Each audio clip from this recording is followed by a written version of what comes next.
Olá, pessoal, bom dia para vocês. São agora 7 horas em ponto. Hoje é dia 29 de abril de 2025. Nós estamos começando mais uma edição do Desperta. Olha, ainda não habemos Papa, mas habemos Gaga, né? Lady Gaga já chegou ao Brasil, está lá no Rio de Janeiro. Ontem foi super interessante o momento que precedeu a chegada dela, porque os fãs que estavam na porta do hotel atacaram uma comitiva de diplomatas russos, né? Pensando que fosse a Lady Gaga, mas não era, eram só eles. E então está lá a expectativa para o show que vai acontecer nesse sábado e as consequências, né, do aumento da população flutuante da cidade, que já começou a ser sentido. Por exemplo, quem pretende ir ao Rio e não comprou passagem de ônibus ainda, olha, pode preparar aí uns caraminguás a mais, porque ficou caro pra caramba, tá? A passagem estava sendo vendida por menos de R$ 90 até a semana passada, agora está custando até R$ 500. Então, quem pretende ir ao show da Lady Gaga lá no Rio, corra, porque senão vai ficar impossível, tá? Vai acabar tendo que ir a pé. A previsão é de reunir 1.600.000 pessoas lá no Rio de Janeiro, né? E enquanto o Rio se prepara para receber a Lady Gaga, lá no Canadá, né, os canadenses se preparam para receber um novo primeiro-ministro de esquerda. Com a interferência de Trump, o resultado que pendia na balança dos eleitores a favor do candidato conservador acabou beneficiando o candidato liberal. E temos um assunto terrível aqui. Vou até chamar o meu companheiro Alex para falar conosco. Alex, bom dia. Bom dia, Panunzio. Bom dia, Chad. Como vocês estão? Tudo bem? Que história é essa de que os bolsominions, os patriotários, vão usar camisa vermelha? Então, essa notícia, esse boato começou essa semana, uma notícia vazada pelo site Food Headlines, que é um site especializado sobre vazamento de camisas, de uniformes de clubes brasileiros e internacionais, e viralizou que eles soltaram que a nova camisa do Brasil não será aquela padrão que que é nas cores amarela e verde, e sim nessa que eu vou colocar na tela para nos que é uma cor muito simbólica, que seria vermelha. E lembrando, na imagem está mostrando que o símbolo será amarelo, porém, segundo informações, a ideia da Nike é colocar ela vermelha e o símbolo preto, então seria uma camisa vermelha e preta. Isso lembra algo, Panunzio? Parece que sim, né? Sim. Lembra o Flamengo, né? Agora gostei dessa camisa vermelha aí, hein? Será que nós vamos ver os bolsominions vestidos com isso? Vão roubar agora o vermelho, depois de terem assaltado as coisas da bandeira, não? Eu acho que eles vão utilizar mesmo e vai ficar um confronto no estádio vermelho e preto contra amarelo e verde também. Então, vocês já ouviram, né? Vou fazer um trocadilho aqui, mas isso aí promete estar pano para manga, né? Essa história de trocar o verde e amarelo pelo vermelho. Eu quero ver, não sei se a quem é que faz isso? É a FIFA? Escolhe essas cores? A Nike com a CBF, eles entram em conjunto. E lembrando que a ideia dessa novidade na camisa do Brasil seria para o segundo uniforme para utilizar na Copa de 2026. Então tem que ter a aprovação da CBF e no aval a Nike começa a produzir para o Mundial de 2026. Você gostou da camiseta? Sim, eu achei diferente. Gostei também, é bonita a camiseta, mas eu quero ver os patriotários vestidos com isso aí, sabia? Quem sabe se assim a gente aqui do Campo Progressista não pode voltar a usar a camisa da seleção verde e amarela, se eles deixarem para lá, né, Alex? Sim, seria uma ótima. Então tá bom. Então tá aí, gente, olha, camiseta vermelha pode ser, tá? Ainda não tá sacramentado, não tá batido martelo não, mas esse site aí que o Alex citou é um site que tem uma grande expertise em vazamento desse tipo de coisa. E tá aí a foto da camiseta, né? Vamos ver o que vai dar, vamos acompanhar, né, Alex? Sim, vamos. E de futebol mesmo não temos nada de ontem para hoje, não, né? Então, eu vou ser sincero, ontem eu fiquei acompanhando Kings League e não acompanhei muito futebol, não sei se teve futebol feminino, então peço perdão se eu não apurei direito para hoje. Não tem problema, estamos mal informados hoje, tem problema, Sim. Amanhã a gente atualiza. Bom programa, Olha, quero aqui dizer para vocês que as matérias sobre isso estão circulando aí nos jornais, né? Quer ver só? Não quero perder muito tempo com isso não, porque esse assunto aqui é um assunto secundário, mas vamos lá, olha aqui, ó, no estado de São Paulo, site especializado, esse aí que o Alex falou, diz que a camisa nova da seleção para a Copa de 2026 será vermelha, né? A cor é inédita no uniforme da equipe do Brasil. O estatuto da CBF exige que os modelos obedeçam às cores da bandeira da instituição, com exceção de modelos comemorativos aprovados pela diretoria. Mas a nossa bandeira ainda não é vermelha, Alex. A nossa bandeira será vermelha? Ainda não. O pessoal será da CBF? uma nova mudança ou não? Não sei, eu acho que é uma boa sugestão para se estudar. Mas vamos, por enquanto a bandeira é verde, amarela e azul anil, tá? Então vamos continuar aqui, gente. Olha, a gente vai começar mostrando aqui os destaques do ICL depois da meteorologia. Claro, como a gente faz todo dia aqui, vamos dar uma olhadinha como é que está o tempo no Brasil.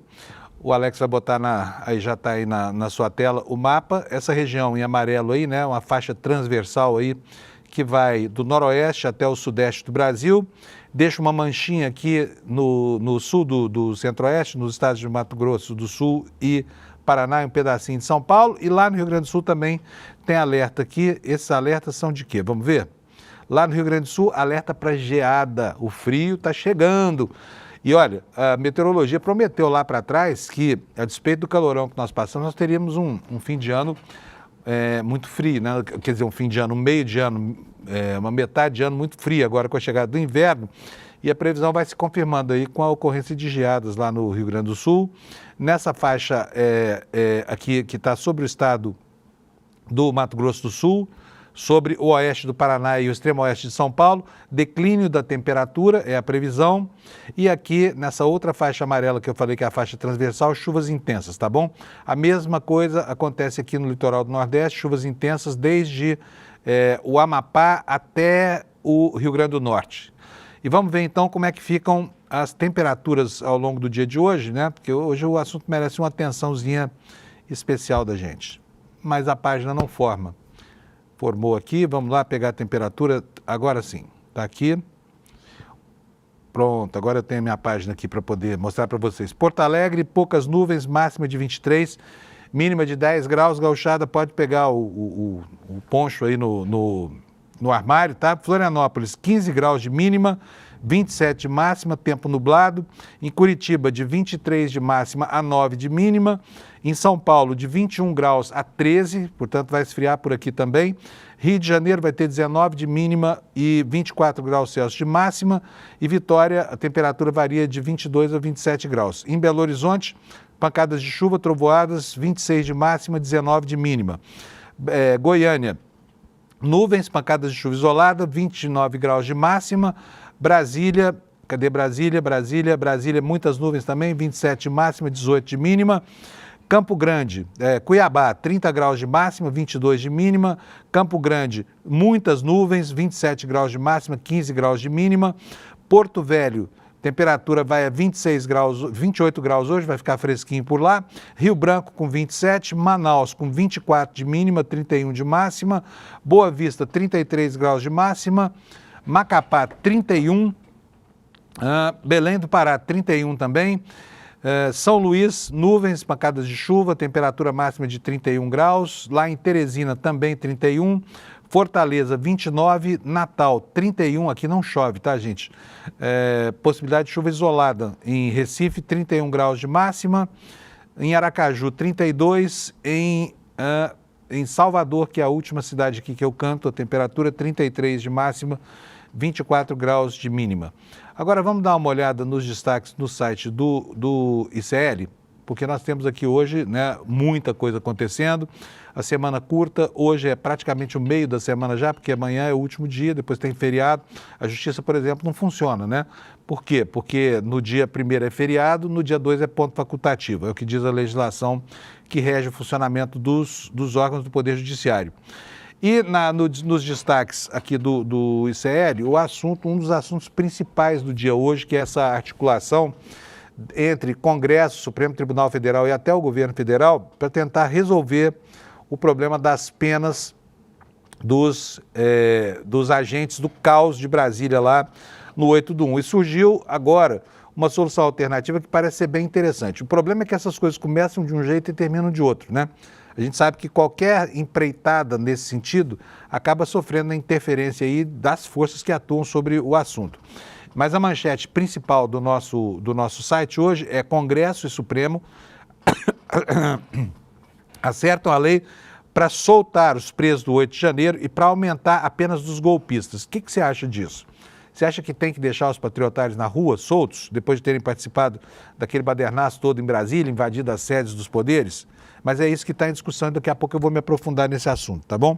Entre os outros destaques, nós temos dois assuntos da mesma natureza. Olha, aqui embaixo, nós temos aqui essa manchete. Olha, os grupos de auxílio a frequentadores da Cracolândia estão reclamando da truculência da polícia numa operação que seria de higienização do centro da cidade, né? Daqui a pouquinho a gente vai ver do que trata, mas eu antes quero mostrar para você esse outro destaque aqui, olha. O comandante da Polícia Militar, lá em São José do Rio Preto, né? Aliás, Alex, pega para mim, por favor, aquela imagem dos policiais na cruz queimando. Claro. Não sei se você consegue achar isso aí, só para a gente rememorar isso aqui. O Alex vai buscar lá para a gente, mas olha, o comandante local da Polícia Militar ameaçou uma repórter por conta da repercussão daquele vídeo em que os PMs fazem uma cerimônia nazista, notadamente nazista, fazem lá o sig-heil, né, que é o cumprimento, o cumprimento romano, a famosa saudação romana, e também aparecem fazendo lá, sabe-se lá o que, um ritual qualquer, não se sabe se de origem mística ou simplesmente reproduzindo aquilo que a gente viu tantas vezes nos anos 70 nos Estados Unidos com a Ku Klux Klan, né? Aparecem diante de uma cruz em chamas. O que significava aquilo tudo? A polícia não explica. Tá aí a imagem, ó. Olha só que absurdo. Você se lembra disso na semana passada? Então, a pantomima, olha aí, o pessoal fazendo sig-heil, tá vendo só? E aí, ó, os policiais marchando no corredor de velas, lá no fundo, tochas, né? E a cruz queimando. Essa imagem terrível, cujo significado todo mundo entende, todo mundo sabe o que é. Mas o comandante local da Polícia Militar diz que isso é um absurdo, isso é culpa de uma jornalista. Vamos ver do que trata este assunto? Vou colocar aqui para vocês. Vamos entrar aqui na página. Comandante da PM ameaça repórter por repercussão do vídeo com cruz em chamas. Esse que a gente viu aí agora há pouco, né?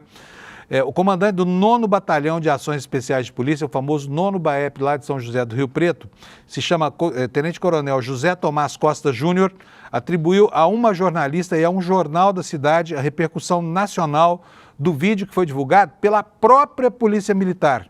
Né, pela própria Polícia Militar, em que os policiais aparecem em meio a essa celebração neonazista aí. O oficial disse que buscaria a justiça e ainda ameaçou a profissional e o veículo em que ela atua. Sabe o que ele disse? Ele disse o seguinte, ó, manifesto meu repúdio pelo Jornal Diário da Região, meu repúdio pela irresponsável repórter que eles colocam no seu quadro de colunistas. Irão pagar por isso, vindo da boca de um oficial que defende esse tipo de celebração, é uma ameaça muito séria. Hein? E precisa ver exatamente o que é que esse tenente-coronel de São José do Rio Preto, José Tomás da Costa Júnior, quer dizer com eles irão pagar por isso. Porque aqui na periferia, quando um PM diz isso, é sinal de morte no dia seguinte. Né?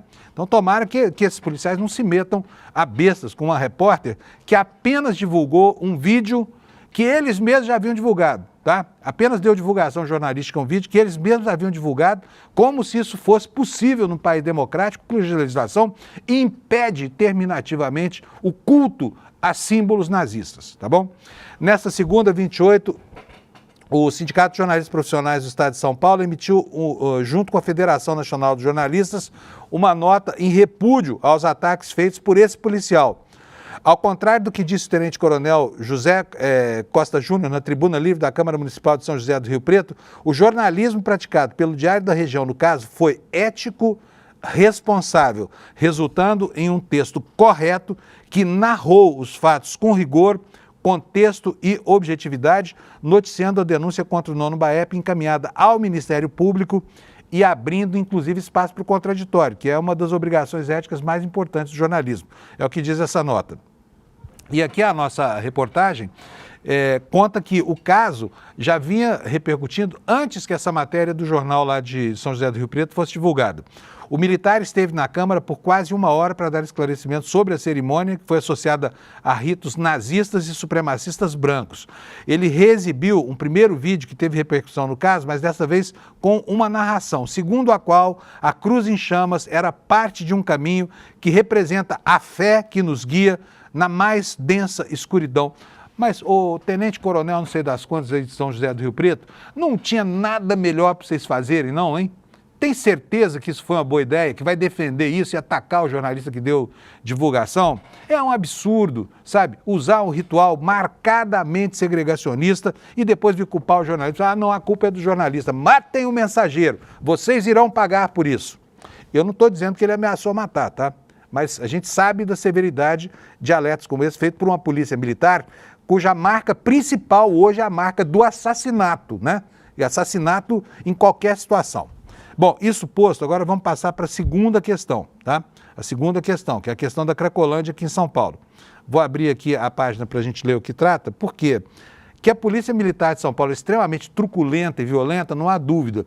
Que o comandante desse processo todo da segurança pública aqui cultua o homicídio como uma missão policial, não há nenhuma dúvida, cita até o seu exemplo pessoal.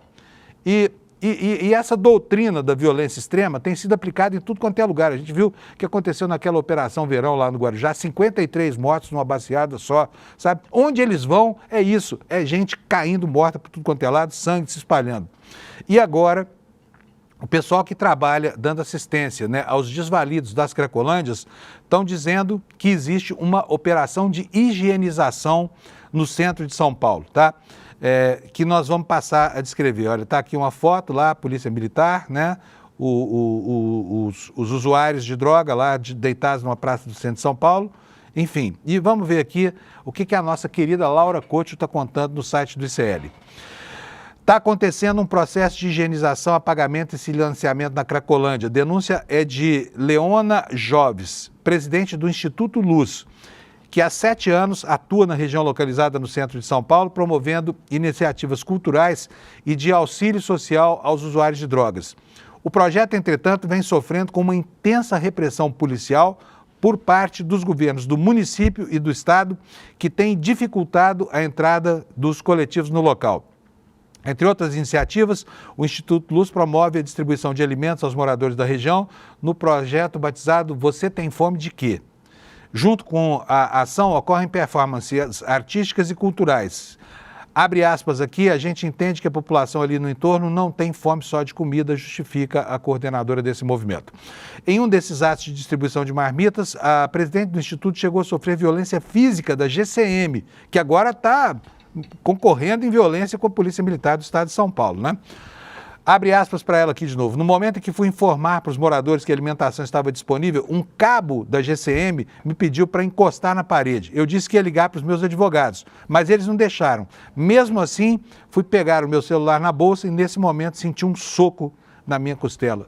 Covardes, agredindo mulher aqui que não estava sequer dentro do contexto da cena de violência suposta, né, por esses agentes da lei. Então, é essa a situação em que se encontra e a gente tem notado aqui que há um esvaziamento do centro de São Paulo por essas populações aí que se aglomeravam lá na região do Bom Retiro, na região da Luz, e que de repente começaram a sumir de lá. Curiosamente, passaram a aparecer na periferia de São Paulo, marcadamente no Paraisópolis, como anotou muito bem o Eduardo Moreira há cerca de 2 semanas, e também no Jardim Eldorado, que fica no município de Diadema, na zona sul de São Paulo, né? Tudo isso acontecendo assim a olhos vistos, a cidade está vendo esse processo todo. Enfim, fica aqui o registro dessa situação. Vamos falar agora sobre outro fenômeno vinculado a encarceramentos, mas agora na seara da política, tá? Porque ontem, né, ganhou corpo aquele esforço lá em Brasília para construir uma saída que permita distensionar o ambiente em relação à prisão do pessoal do 8 de janeiro e sepultar de vez aquela proposta espúria da anistia para o Bolsonaro, né? Então, ontem, o Congresso e o Supremo começaram a acertar aquilo que pode ser o caminho. Você está vendo aqui no monitor o que está escrito aí. O Congresso Supremo acerta uma lei para soltar os presos do 8 de janeiro e para aumentar as penas dos golpistas. Não é uma ideia que me desagrade, sabia? Desde que os coordenadores, porque há de se considerar também que esses idiotas que foram lá quebrar tudo em Brasília são pessoas absolutamente sujeitas à manipulação política, né, que sofreram um processo de lavagem cerebral de 4 anos durante o império aí de Bolsonaro e seus delfins, né? Então, pode ser que a saída seja boa. E o site do ICL está reproduzindo aqui uma matéria da Mônica Bergamo, uma matéria que foi distribuída pela Folha Press. Essa matéria informou a gente sobre essa articulação, que consiste no seguinte: os presidentes do Senado, Davi Alcolumbre, e da Câmara dos Deputados, Hugo Mota, finalizam uma negociação com o Supremo Tribunal Federal para aprovar uma lei no parlamento que diminua as penas dos condenados pelo 8 de janeiro. Estamos falando de condenados e 8 de janeiro, tá? E que, por outro lado, aumente as punições para os líderes das tentativas de golpe de Estado no Brasil. Com isso, os manifestantes que foram presos por tentativa de abolição violenta do Estado Democrático de Direito depois do quebra-quebra do 8 de janeiro poderão ser soltos ou, ao menos, levados a cumprir prisão no regime semiaberto ou domiciliar.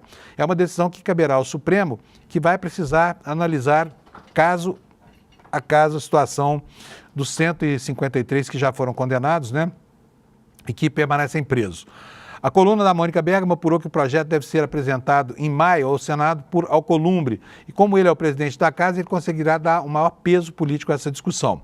A ideia é de que a iniciativa esvazie a pressão dos bolsonaristas para que o parlamento aprove uma anistia para esses presos, que poderia beneficiar também o ex-presidente Jair Bolsonaro et caterva, né? Bolsonaro e caterva. A evolução da anistia criaria um impasse com o Supremo que poderia declará-la inconstitucional, que é exatamente o que precisa acontecer caso essa hipótese vingue, né? Para aumentar a chance de a lei das penas menores ser aprovada nas duas casas, ficará claro que as novas regras, como prevê o arcabouço legal do país, poderão retroagir para beneficiar investigados, réus e condenados, mas não para prejudicá-los. Ou seja, a aprovação de uma pena maior para líderes de organizações que tentam abolir a democracia não valerá para o caso do Bolsonaro, mas sim para aqueles que no futuro tentem dar um golpe no Brasil. O ex-presidente, portanto, ficará sujeito às penas já existentes quando começou a ser investigado. E a coluna da Mônica Bergamo apurou também que o Supremo Tribunal Federal, o ministro Alexandre de Moraes, que é um dos principais interlocutores dos dois parlamentares, já deu aval a essa medida. Ele já teve também concordância do presidente da Corte, Luiz Roberto Barroso, de acordo com os senadores que dialogaram com os juízes. De acordo com o senador, o aval dos magistrados era importante para que a lei, depois de aprovada, não fosse barrada pelo Supremo Tribunal Federal. Aí já começaram lá dentro do Congresso as articulações para que isso acabe se tornando realidade. Como é que foi? Tira para mim. Isso, obrigado, Alex. É o seguinte, 3 senadores foram escalados pelo presidente do Senado para compor aí uma comissão que vai dirigir esse trabalho. Agora, olha, as escolhas, gente, entre elas não poderia haver nada mais infeliz do que isso. E a justificativa para elas também é algo pífio, né, como nós vamos ver aqui. E a matéria está no jornal O Globo. Você vai ver aí na sua tela agora, os 3 senadores escalados por Alcolumbre para construir o texto alternativo à anistia do 8 de janeiro. Está aí o Davi Alcolumbre e o texto informa que o presidente do Senado escalou 3 colegas para encarar essa tarefa. Sabe quem são? Rodrigo Pacheco. Né? Rodrigo Pacheco teve um comportamento razoável enquanto foi presidente do Senado. Alessandro Vieira, do MDB de Sergipe. E quem? Sérgio Moro, ele mesmo, aquele sujeito que botou Lula na cadeia para tirá-lo da eleição, que se transformou em senador porque foi expulso da magistratura e que tem dado manifestações reiteradas de crença em que não houve golpe no Brasil, não houve tentativa do golpe. Então, mal parada essa coisa aqui, porque pelas mãos de Moro, com certeza nada de bom virá como a solução para isso, porque ele é um sujeito extremamente engajado com essa filosofia de extrema-direita e tem contestado, né, aquilo que é claro como a luz do dia. Vamos ver o que mais que diz o texto. O Alcolumbre procurou senadores que têm formação como advogados e atuação ampla em matérias penais. Mas me parece que o Moro, embora tenha formação mesmo jurídica, não entende nada de direito, você não acha? O texto vai manter as punições severas para a liderança da tentativa de golpe de Estado, que inclui o ex-presidente Jair Bolsonaro e militares que o auxiliavam. O presidente do Senado tem defendido que é preciso encontrar uma solução sobre o impasse da anistia para que o Congresso não fique parado nesse tema e avance para pautas consideradas prioritárias, como, por exemplo, a agenda econômica, que de fato está parada lá. Mas olha, nós já estamos, como eu falei lá no começo do programa, no penúltimo dia de abril. Janeiro, fevereiro, março, abril, é 30 dias só, então hoje é o penúltimo dia de abril e até agora a produção legislativa é pífia, né? Parece que aquele negócio de que o ano começava depois do Carnaval no Brasil já não vale mais. O ano não começou ainda o ano legislativo e apesar de todas as ameaças da extrema-direita de fazer um movimento de boicote lá, de obstrução regimental às votações, né, que não deu em nada. Mas o fato é que parece que há, de fato, uma obstrução acontecendo. Por quê? Porque o Congresso está parado lá. tá deitado em berço esplêndido enquanto o país pega fogo, né? Nas conversas que teve com o ministro do Supremo Tribunal Federal, que vinham apresentando resistência ao tema e agora cederam à costura, Alcolumbre fez questão de saber sobre a constitucionalidade da lei que pretende apresentar. O presidente do Senado falou com o presidente do Supremo, Luiz Roberto Barroso, sobre a construção da saída na viagem para Roma, quando ambos integraram a comitiva do presidente Lula para o velório do Papa Francisco. Antes, Alcolumbre também se reuniu com outros integrantes do Supremo, como Alexandre de Moraes. O principal argumento levado aos magistrados é que a construção de uma saída é necessária para pacificar a relação entre os poderes e virar essa página. O texto deve ser apresentado em maio pelo próprio Alcolumbre para que a medida tenha mais peso político, como a gente já disse, né? E qual foi a repercussão disso, inclusive no seio do governo? Por quê? Está todo mundo querendo que o impasse seja resolvido, né? Então, assim, tem muitas opiniões favoráveis a esse tipo de saída. Eu repito aqui, quando a gente se entusiasma com alguma coisa que está em estágio inicial nessas discussões políticas em Brasília, é bom a gente se preparar para uma certa frustração, porque o assunto começa de um jeito e sempre termina de outro. Mas, de qualquer forma, houve aqui manifestações de otimismo para com essa saída. Por exemplo, do ministro, do senador Jacques Wagner, né? E aqui você tem a manchete na sua tela da Folha de São Paulo dando conta dessa informação. O Wagner disse que acha ótimo o projeto para reduzir as penas se isso não incluir os mandantes, né? Vamos ver aqui o que trata esse texto da Folha de São Paulo. O líder do governo, o senador Jacques Wagner, afirmou achar ótimo o eventual projeto de lei para diminuir penas dos condenados do 8 de janeiro, desde que não haja nenhum benefício para os mandantes e para os financiadores dos ataques.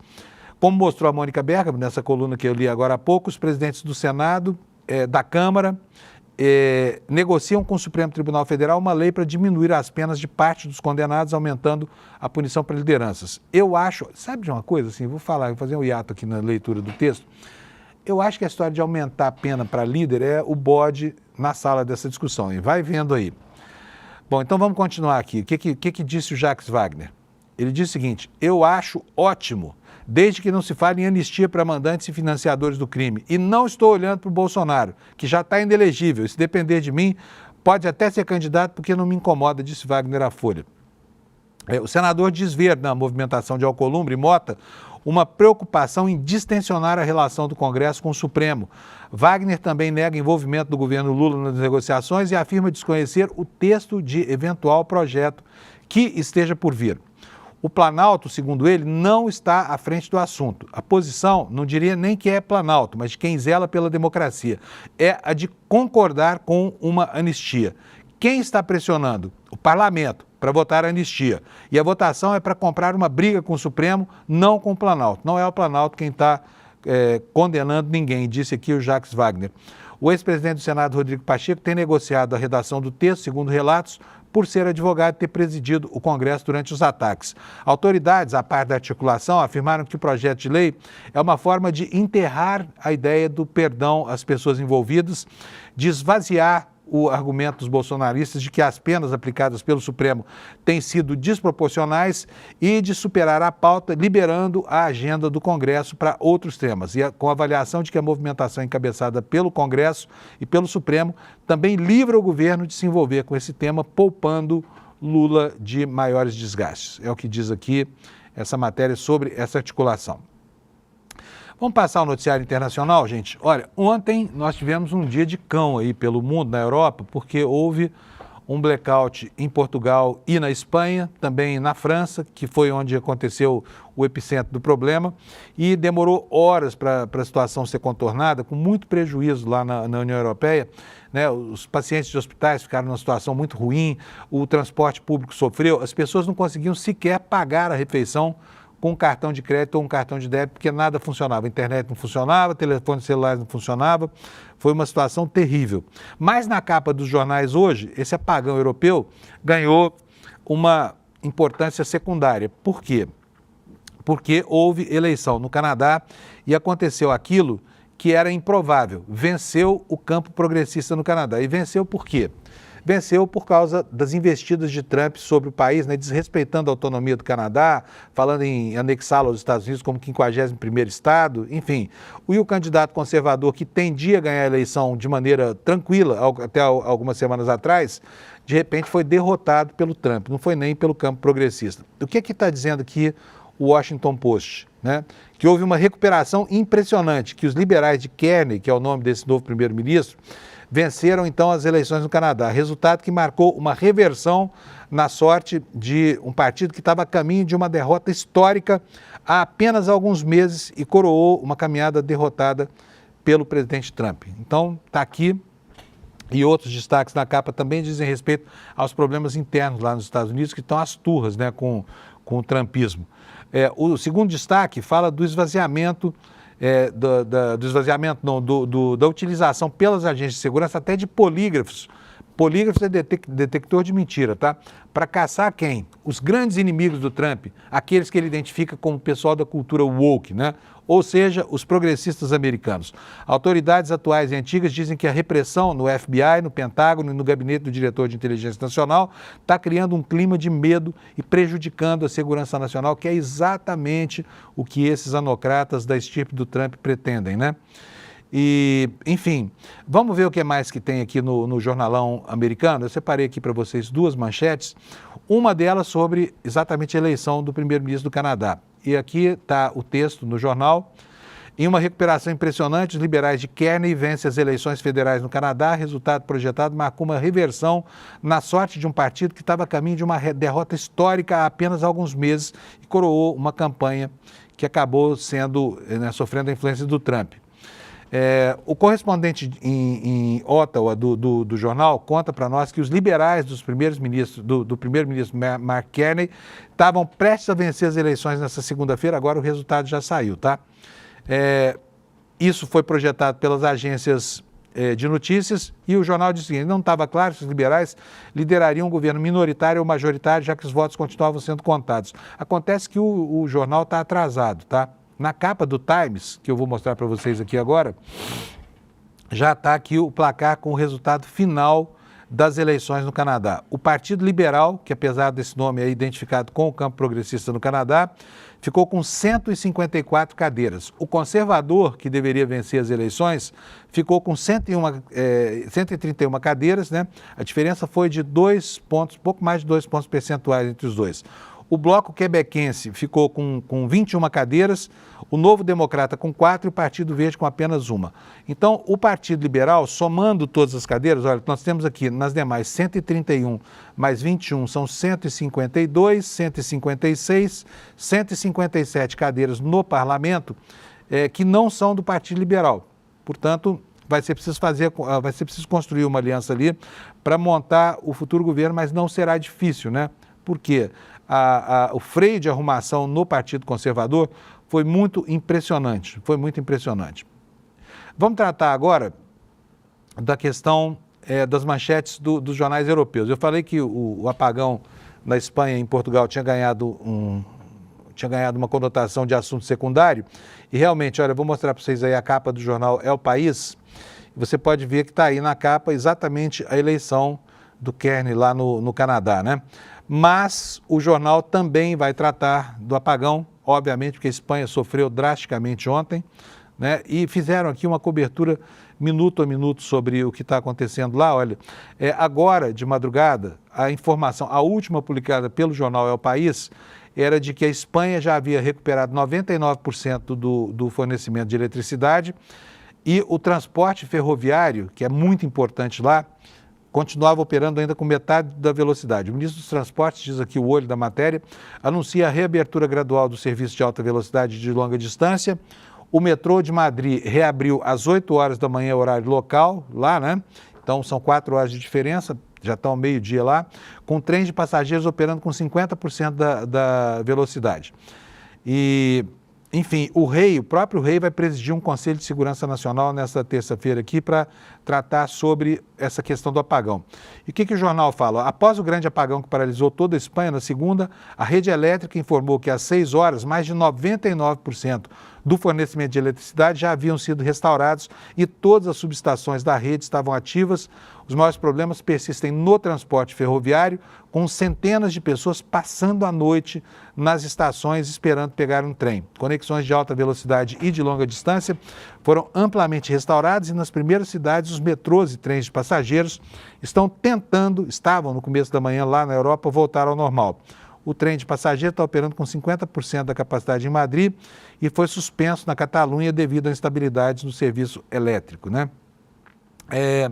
Vamos ver informações do Jornal Diário de Notícias lá em Portugal, porque Portugal a coisa foi pior do que a Espanha, né? Olha, aqui nesse jornal, vocês podem ver aí, aqui sim o assunto ganhou destaque na capa, né? Tá aqui, olha, apagão, situação normalizada nos hospitais e no metrô, mas ainda há cancelamentos e atrasos de voos. Vamos ver o que nos conta aqui o Diário de Notícias. Serviço, não, aqui é um minuto a minuto, não vou ler para vocês aqui, mas a informação no geral é isso, né? Oi, fala. Surgiu Alex. uma dúvida aqui do chat, qual foi o motivo do apagão que ocorreu nesses países, você sabe explicar? Teria sido uma... É complicado pra caramba essa história, mas eu vou tentar explicar para vocês aqui. Pelo que se leu no jornal, foi um fenômeno meteorológico raro, tá? Que criou ondas que teriam mudado a frequência de sincronização do sistema elétrico. Agora, eu não sou nenhum especialista nesse tipo de coisa, estou vendendo aqui o peixe que eu comprei. Muito provavelmente essas causas, que não estavam ainda muito sólidas, vão ser tratadas durante o dia de hoje. Mas a última explicação era essa, houve um fenômeno meteorológico, esse fenômeno gerou uma frequência que interferiu no sistema elétrico de alta tensão, nas linhas de alta tensão lá de 380 kV, e aí isso acabou derrubando as conexões. Isso teria acontecido na França, né, numa espécie de hub, numa rótula do sistema que integra lá Portugal, Espanha e França.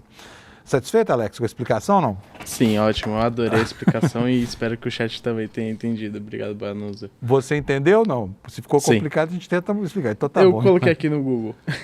Tá bom. Foi isso mesmo? Sim, o apagão que deixou a Espanha e Portugal sem luz teve como origem uma desconexão com o sistema elétrico na França. Exatamente, exatamente. Por causa dessa história de um fenômeno que eu não entendi muito bem o que é, mas provavelmente hoje a gente vai entender, né? Sim. Bom, vamos continuar aqui, Alex. Problemas no Brasil agora. O Brasil está purgando aí mais um escândalo de corrupção, né? De funcionários públicos, altas autoridades, picaretas em geral e sindicatos vigaristas. Tudo para quê? Como a gente tem visto desde o começo da semana, para lesar os aposentados, com descontos de pequena monta no holerite de milhões de pessoas, feitos à revelia da vontade dessas pessoas e, olha, com uma perturbadora falta de ação do INSS e do Ministério ao qual está submetido para conter esse sangradouro aí, sabe? O assunto foi do conhecimento do governo faz muito tempo, desde o ano passado, isso já vinha sendo investigado e nada foi feito para estancar essa fonte, esse derrame, né, de dinheiro dos pobres coitados dos aposentados brasileiros, que já são tão maltratados, a aposentadoria é tão pífia, ainda fica esse bando de aves de rapina aí, bicando aquilo que o pouco que o sujeito tem para ver com esses descontos das associações, né? E o assunto está pululando por aí, né? Nós vamos tratar dele agora. Olha, é inacreditável, mas o Instituto Nacional do Seguro Social ignorou 6 alertas que foram feitos pela CGU, né, sobre essas entidades suspeitas. É o que diz aqui essa matéria que você vai ver na tela aí, olha. O que aconteceu segundo o UOL? Informações da Polícia Federal contradisseram os argumentos apresentados até agora pelo governo. Em uma nota oficial divulgada na última sexta, o INSS diz que adotou providências que facilitam o cancelamento dos descontos pelos usuários e implementou regras mais duras para acordos com as entidades. A Polícia Federal, porém, faz uma cronologia dos atos da direção do INSS e mostrou que o próprio órgão abriu exceções às regras que ele mesmo criou para desbloquear os descontos em folha e ainda ignorou 6 alertas feitos pela CGU, que é a Controladoria Geral da União, entre maio e julho de 2024. Portanto, lá atrás, né? Lá atrás, podia ter sido resolvido há praticamente 10 meses aí. A partir das investigações, a Justiça Federal afastou o presidente do INSS e outros 4 dirigentes da cúpula do órgão. Em entrevista à Folha de São Paulo, o ministro Carlos Lupe voltou a negar que tenha sido omisso, atribuiu irregularidades à gestão anterior e disse que até demitiu um diretor do INSS que não teria dado andamento a essa auditoria. O UOL questionou aqui o ministro sobre os feitos apontados pela PF e, em nota, o Ministério informou que não comenta investigações em sigilo. Mas, olha, o ministro Lupe, e aqui eu não estou jogando nenhuma suspeita sobre os ombros dele, não, tá? Admitiu que houve lentidão, né? Admitiu, sim, que houve a necessidade, inclusive, de demitir um diretor do INSS, só não explicou por que atrasou tanto. Ele concorda que demorou demais, concorda que houve um atraso inexplicável, porque todo mundo no governo sabia dessa picaretagem, tá? Todo mundo estava avisado. Não é possível aceitar que o governo tenha permitido que ao longo de 10 meses esse sangrador tenha continuado aberto aí, drenando a poupança dos aposentados brasileiros num assalto que pode chegar a 6 bilhões e 300 milhões de reais. E aí começam a aparecer as primeiras provas, né, da propina que era paga. Olha, um dos envolvidos na trama, a mulher de um dos envolvidos chegou a ganhar até um Porsche de presente dos corruptores, né? Que tinham trânsito livre lá no INSS. Aquilo era uma ratoeira completa, né? Então, chega a ser vergonhoso, né? Fala sério, ter que a Justiça Federal afastar o presidente de um órgão, né? Afastar o diretor do INSS, porque o governo não se mexeu nesse caso. Muito difícil aceitar as explicações de que, meu Deus do céu, fizemos tudo o que estava ao nosso alcance. Realmente não fizeram, né? E aí outros comprometimentos começam a aparecer. Está aqui no site Metrópolis, né, que uma das entidades que foram alvos da PF nesse episódio contratou o filho do ministro Lewandowski como advogado há alguns meses, há 4 meses, né, para atuar, para tentar manter esses descontos em folha não autorizados pelos próprios beneficiários, né, que são os aposentados. Vou ler para vocês aqui o texto. Uma das entidades investigadas pela Polícia Federal por envolvimento no bilionário esquema de fraudes desse escândalo contratou o escritório do filho do ministro da Justiça 4 meses antes da operação deflagrada na última quarta-feira. Em 2 de dezembro de 2024, o Centro de Estudos dos Benefícios dos Aposentados e Pensionistas, chama CEBAP, essa entidade picareta, acertou a contratação do escritório do advogado Henrique Lewandowski e de outras 2 bancas de advocacia com o objetivo de representar institucionalmente a associação junto a vários órgãos federais, aspas aqui, de forma a assegurar a manutenção do ACT, o Acordo de Cooperação Técnica, que é o convênio com o INSS que permite a realização desses descontos em folha, né? Então, o escândalo começa a escalar, vai para além, agora já estamos chegando aí ao plano em que, né, altas autoridades da República começam a ter envolvimento, ainda que indireto. Também não estou jogando culpa aqui sobre o Lewandowski, mas o fato é que o filho dele tem uma banca de advocacia e essa banca foi contratada para atuar nessa história aí, né? Em outra frente, agora vamos falar de um outro assunto delicado. Vocês sabiam que a Advocacia Geral da União está processando a Meta é Instagram e Facebook, né? Pelo uso indevido de símbolos do governo. Olha, está aí a matéria no site do Hora Jurídica, hjur.com.br, falando sobre essa ação aqui da Advocacia Geral da União. Por quê? Porque piratas da internet, falsários, estelionatários em geral, estavam usando os símbolos da República, né, e a imagem de autoridades para perpetrar seus golpes, né? O que diz a matéria do HJUR? Diz o seguinte: a Advocacia Geral da União entrou com uma ação civil pública contra a empresa Meta, que controla o Facebook e Instagram, para coibir o uso indevido de símbolos e marcas do governo federal, bem como de imagens e vídeos de autoridades públicas em anúncios fraudulentos publicados nessas redes sociais. Segundo a Advocacia Geral da União, foram identificados pelo menos 1.770 anúncios fraudulentos publicados nas plataformas com o objetivo de aplicar golpes financeiros contra os consumidores. Essas publicações utilizavam indevidamente símbolos de órgãos e imagens oficiais de autoridades públicas, muitas vezes manipuladas por inteligência artificial. A AGU aponta na ação que o sistema de verificação de anúncios das plataformas da Meta foi ineficiente, contrariando até mesmo o que está previsto nas próprias normas de segurança da empresa.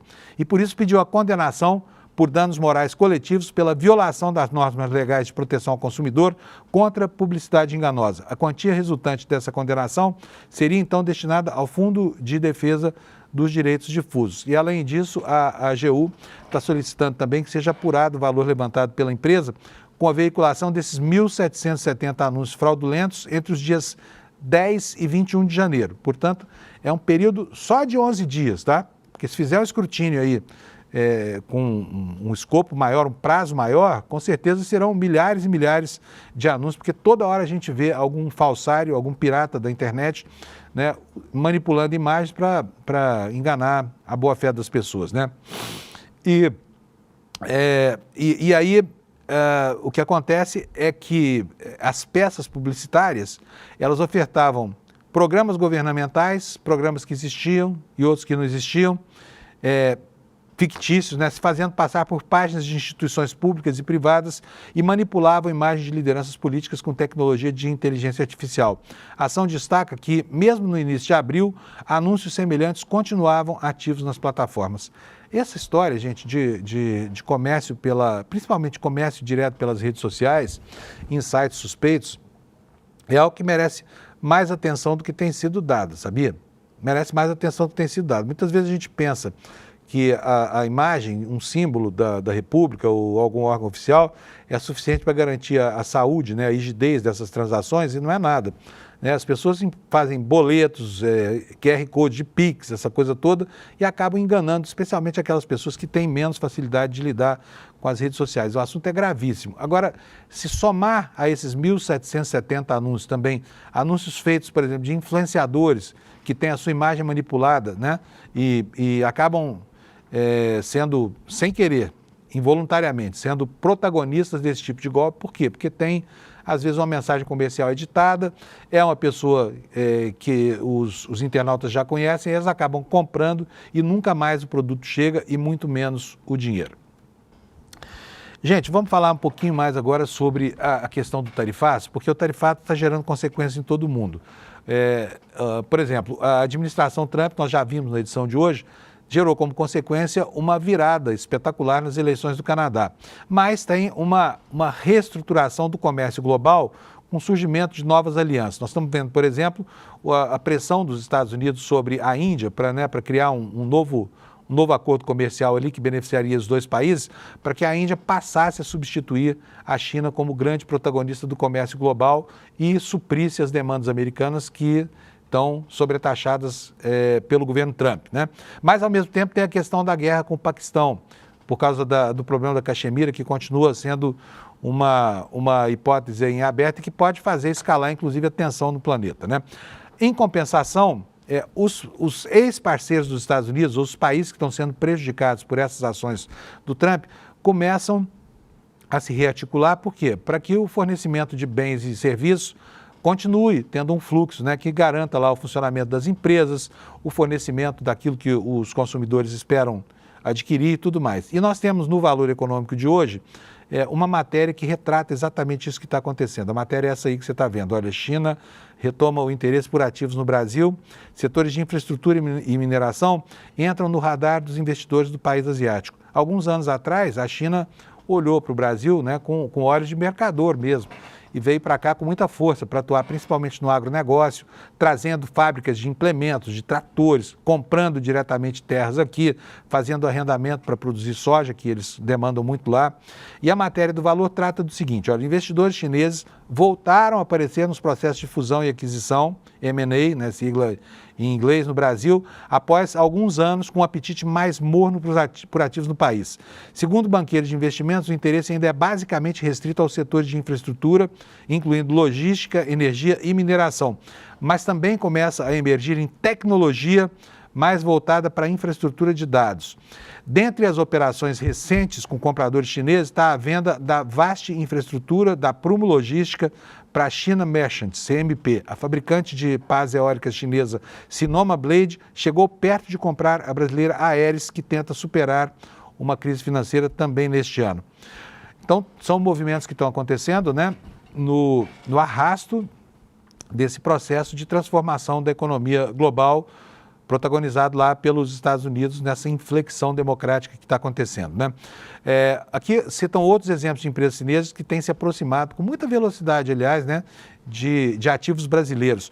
No fim do ano passado, a estatal China Non-Ferrous Metal Mining Group, CNMC, comprou por 340 milhões de dólares as operações de estanho, nióbio e urânio da mineradora peruana Taboca, no Amazonas. Segundo uma fonte, a transação com esses ativos de energia da Vale, a aliança, também envolveu um candidato chinês que participou ativamente do processo, né? Então estão aí os chineses, cada dia que passa, mais perto da economia brasileira, trazendo para cá os seus investimentos, né, substituindo outros fornecedores lá nos Estados Unidos, que eram os parceiros principais da China nesse processo todo. Bom, vamos seguir aqui com o noticiário nacional. Eu tenho aqui algumas notícias importantes para quem espera conseguir um emprego no governo e prestou aquele concurso chamado o Enem dos concursos, né? Agora começa a acontecer a fase da convocação. Então, se você, por acaso, prestou o concurso, preste atenção, porque está aqui nos jornais já, olha a informação, o governo está autorizando a convocação de 4.300 pessoas que foram aprovadas nesse concurso unificado. Então, preste atenção para você não perder a chance de ter esse emprego, né? Com o qual muita gente... Deixa eu tirar isso daqui, porque já está querendo cair aqui o meu computador. E eu, daqui a pouco, não consigo nem terminar o programa. O que fala aqui a informação? O Ministério da Gestão e da Inovação em Serviços Públicos autorizou a convocação de 4.330 candidatos aprovados na primeira edição do Concurso Nacional Público Unificado. Com a portaria 3114, publicada na edição extra do Diário Oficial da sexta-feira, 16 órgãos e entidades federais já podem começar a nomeação dos candidatos aprovados em cargos. Sai daí, filho, deixa eu ver aqui. Que não tem o curso de formação inicial como etapa do certame. Caberá a cada órgão fazer a nomeação e dar posse aos novos servidores. A expectativa do Ministério da Gestão é que as primeiras nomeações sejam publicadas em maio. Portanto, é para já, hein? E as vagas com provimento autorizado são para os cargos de nível médio e também de nível superior dos 8 blocos temáticos. Entre eles estão os de analistas, técnicos, especialistas e pesquisadores em áreas como administração, educação, estatística, engenharia, comunicação, tecnologia e políticas públicas. Então, você que prestou o concurso, se eu não me engano, foram quase 2 milhões de inscritos, ó, corre aí, fica atento aos editais aí, porque está chegando a sua hora, tá bom? Vamos prosseguir aqui com o noticiário da institucionalidade aqui do noticiário. Vocês sabem que o Elon Musk está perdendo horrores, né, na Tesla. As vendas da Tesla chegaram a cair 71% e agora ele vai passar a sofrer a concorrência direta de uma outra empresa americana de tecnologia, que é a Amazon, em outro núcleo dos seus negócios, que é a tecnologia de comunicação por satélite, especialmente de sinais de internet. Olha, está aqui no Estadão a notícia de que a Amazon está lançando os primeiros satélites de internet para começar a concorrência com o Starlink, né? Starlink é do Musk, é da SpaceX, né? A empresa do Jeff Bezos pretende colocar 3.200 satélites em órbita para fornecer o serviço de banda larga rápido e acessível para todo mundo, como faz o Elon Musk lá com o seu satélite, com o Starlink. O primeiro lote de satélites de internet da Amazon entrou em órbita nesta segunda, 28, a mais recente entrada em um mercado dominado por milhares de satélites da Starlink, da SpaceX, do Elon Musk. O foguete Atlas V da United Launch Alliance transportou 27 satélites do projeto Kuiper da Amazon, nomeados em homenagem às franjas geladas do sistema solar, além de Netuno. Uma vez lançados em órbita, esses satélites atingirão uma altitude de 630 quilômetros. Aqui uma foto do foguete do Bezos indo para o espaço, levando esses primeiros satélites, né? 2 satélites de teste foram lançados em 2023, também por um Atlas V. Os responsáveis pelo projeto afirmaram que foram feitas significativas atualizações na versão mais recente. Os satélites mais recentes também são revestidos de uma película espelhada projetada para dispersar a luz solar refletida, o que ajuda a tornar os instrumentos menos visíveis para os astrônomos na Terra e assim evitar conflitos com pesquisadores.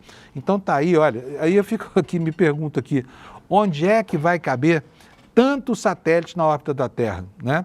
O Musk já lançou milhares e agora os chineses também estão lançando uma nova nuvem de satélites, né? E, enfim, logo não vai haver como sair do planeta Terra sem ser atingido por um satélite do Musk ou do Bezos ou dos chineses, né? Outro assunto. Doença mental no Brasil. Como se sabe, a gente enveredou aí por um caminho de... Parece que há uma verdadeira epidemia, né, de doença mental no Brasil. Desde a pandemia as pessoas têm notado isso e agora isso começa a ser quantificado, né? O Brasil, de fato, hoje traz uma matéria mostrando para a gente que, olha, os retrocessos do Brasil acabaram gerando uma epidemia de adoecimento mental no trabalho. O levantamento é da Fundacentro. E o que a matéria diz? O Brasil está enfrentando uma epidemia de adoecimento mental no ambiente de trabalho agravada por anos de retrocesso nas políticas públicas de proteção ao trabalhador. O alerta, quem fez foi o Pedro Tourinho, presidente da Fundação Jorge do Prá Figueiredo de Segurança e Medicina no Trabalho, que é a famosa Fundacentro, em uma entrevista ao Conexão BDF do Brasil de Fato, nessa segunda-feira, né, ontem. Tourinho revelou que apenas em 2024 houve 470 mil afastamentos relacionados a transtornos como depressão e ansiedade. Aspas aqui para ele. A pressão que massacra o trabalhador hoje está relacionada à cobrança de metas irrealizáveis, baixa clareza nas tarefas do processo de trabalho, relações de assédio frequentes no ambiente de trabalho e questões de horários e jornada de trabalho, explicou. Para ele, o fim da jornada 6x1 é uma das discussões mais importantes do país neste momento. A crise, no entanto, não é acidental. Segundo Tourinho, ela é fruto de escolhas políticas. Durante os governos de Michel Temer e Jair Bolsonaro, houve um ataque sistemático às normas de saúde e segurança do trabalho.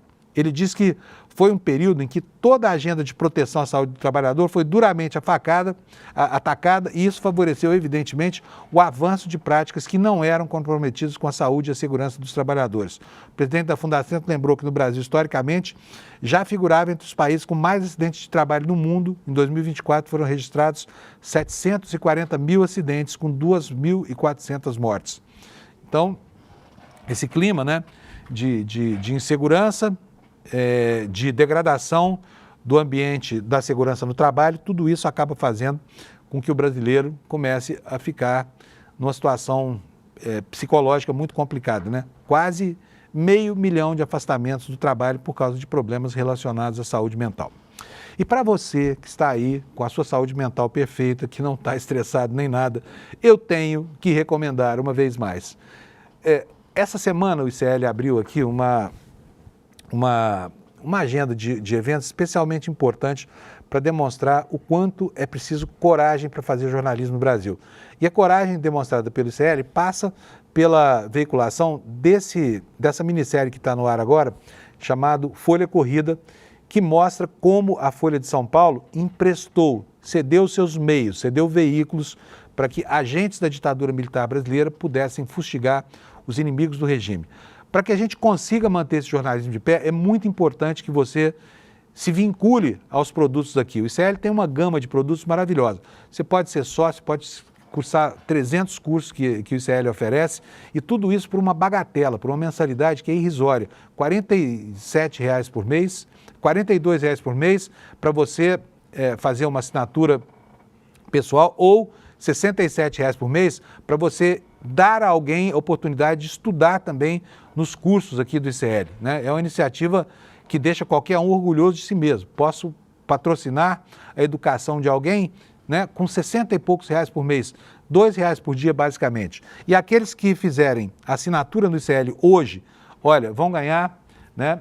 Aqui, ó, olha o banner aqui que fizeram, coragem para fazer jornalismo, tá? Vão ganhar esse pacote de brindes aí para te convencer finalmente a sair do imobilismo e vir aqui para o ICL. O que você vai ganhar? Olha, livros, Serviço da Repressão, coleção de ímãs de geladeira, né?